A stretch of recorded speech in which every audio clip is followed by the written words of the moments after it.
اعوذ باللہ من الشیطان الرجیم بسم اللہ الرحمن الرحیم۔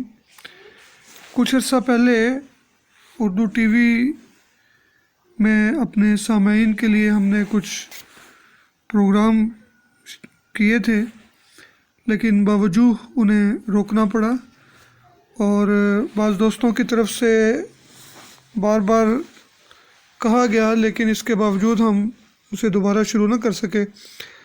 لیکن اب کلینک میں بعض مریض اور بعض احباب پھر اس بات کا اکثر اظہار کرتے ہیں، بعض کچھ سوالات بار بار پوچھتے ہیں، تو اب یہ ضرورت محسوس ہوئی کہ اس اردو ٹی وی کو دوبارہ آن ایئر کیا جائے۔ تو آج اس حوالے سے ہومیوپیتھی کی ایجاد کیسے ہوئی، کس نے کی، چند باتیں میں عرض کرنا چاہوں گا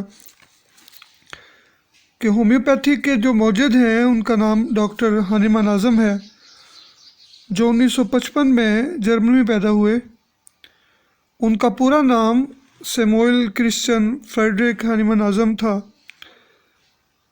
انہیں زبانیں سیکھنے کا بڑا شوق تھا، چنانچہ انہوں نے 8 زبانوں پر عبور حاصل کیا، اور ابھی ان کی عمر صرف 12 سال کی تھی کہ انہوں نے یونانی زبان پڑھانی شروع کر دی، اور اس طرح چھوٹی عمر میں ہی زبانوں کے استاد بن گئے۔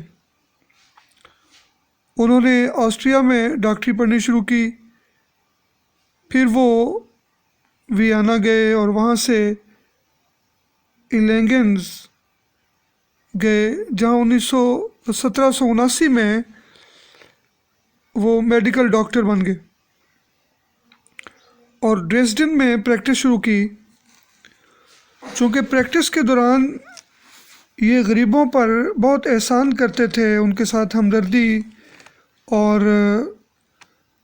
ان کی اگر کسی کے پاس پیسے نہیں ہوتے تھے تو انہیں مفت بھی ادویات دے دیا کرتے تھے، اور بلکہ زیادہ تر یہ ذکر ملتا ہے کہ اکثر غرباء کو یہ مفت ادویات دیا کرتے تھے۔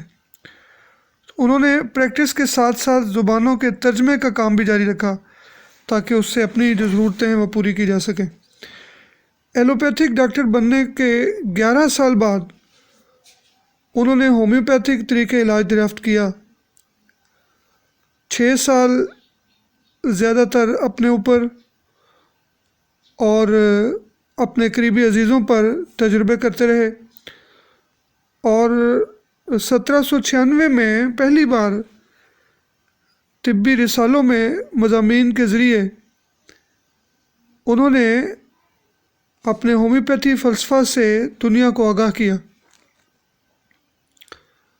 1810 میں انہوں نے پہلی بار اپنی مشہور عالم طبی کتاب آرگینن آف ریشنل میڈیسن شائع کی، جسے ہانیمان کا آرگینن کہا جاتا ہے، اور 1811 سے 1821 کے عرصے میں انہوں نے مٹیریا میڈیکا تیار کی۔ اس وقت کے تمام روایتی معالجین نے اس کی سخت مخالفت شروع کر دی۔ 1820 میں مخالفین کے دباؤ کے نتیجے میں حکومت نے ڈاکٹر ہانیمان کے اس طریقہ علاج کو غیر قانونی قرار دے کر اس کے خلاف قانونی چارہ جوئی کا فیصلہ کیا۔ لیکن پہلے اس سے کہ اس فیصلے پر عمل درآمد ہوتا، اس نے آسٹریا کے شہزادے کارل شوارزنبرگ کو لائپزگ بلا کر کامیابی سے اس کا علاج کیا۔ پرنس کو اس علاج سے اتنا فائدہ پہنچا کہ اس نے آسٹریا کے کنگ فریڈرک سے درخواست کی کہ ہومیوپیتھی کے خلاف ہر پابندی کو ختم کر دیا جائے اور آئندہ بھی کوئی پابندی نہ لگائی جائے، مگر ہانیمان کی بدقسمتی سے یہی شہزادہ ٹھیک ہونے کے فوراً بعد عیاشی اور شراب نوشی میں مبتلا ہو گیا، اور اسی سال پھر بیمار پڑا تو ایلوپیتھک علاج شروع کیا، لیکن تھوڑی مدت میں ہی دم توڑ گیا۔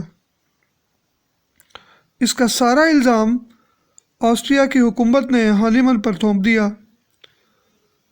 اس کا رعایا پر ایسا سخت رد عمل ہوا کہ اس کی کتابیں جگہ جگہ جلائی جانے لگیں اور ہانیمن کو اس ملک سے فرار ہو کر کوتھن میں پناہ لینی پڑی۔ یہاں ڈیوک آف کوتھن نے اس کی سرپرستی کی۔ وہ 14 سال کوتھن میں رہے اور اس عرصے میں مزمن بیماریوں پر گہرا تحقیقی کام کیا۔ اس تحقیقی کام کی پہلی جلد 1828 میں شائع ہوئی۔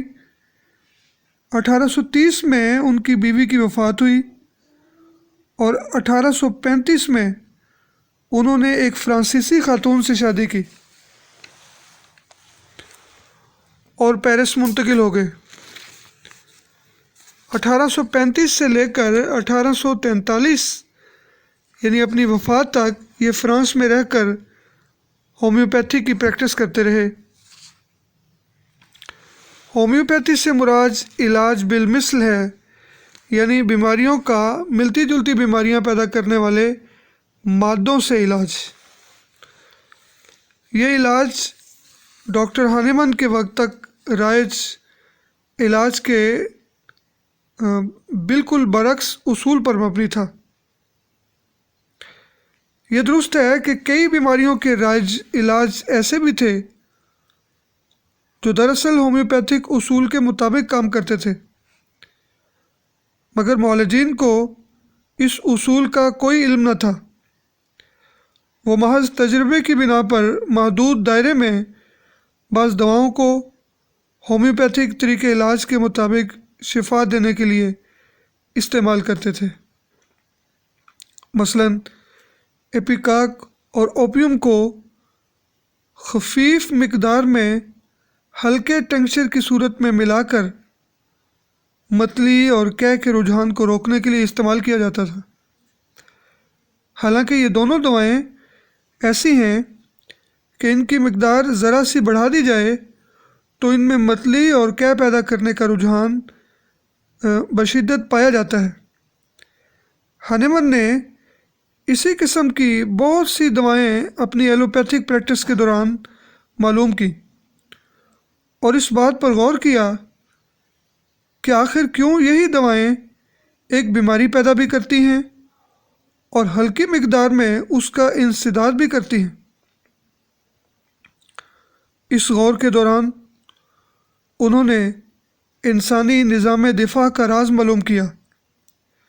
اتباع عموماً یہ تو جانتے تھے کہ انسانی جسم میں دفاع کی طاقت ہے، مگر یہ نہیں جانتے تھے کہ دفاع کی طاقت کتنی وسیع ہے اور کن اصولوں کے مطابق کام کرتی ہے، اور یہ بھی نہیں جانتے تھے کہ اگر بیماریاں جسم میں پھولتی پھلتی رہیں تو اس دفاع کی طاقت کو ان کے خلاف کس طرح استعمال کیا جا سکتا ہے۔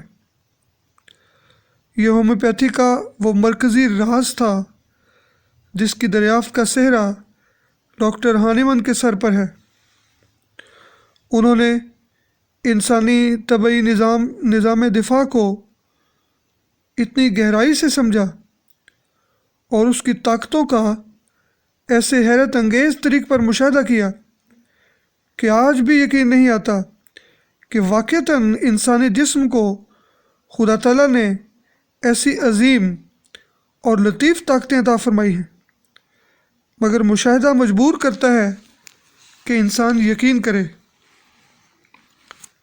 اس اصول کے حق میں بہت سے مزید شواہد ڈاکٹر ہانیمن کے سامنے آئے کہ جسم ہر بیرونی حملے کے خلاف ایک طبعی رد عمل دکھاتا ہے۔ ہر وہ چیز جس سے جسم اجنبیت محسوس کرے، خواہ وہ غذا ہو یا دوا ہو یا کسی قسم کا زہر ہو، جسم کا دفاع رد عمل اس کے خلاف حرکت میں آ جاتا ہے۔ یہ بیرونی حملہ جتنا کمزور ہو اتنا ہی آسانی سے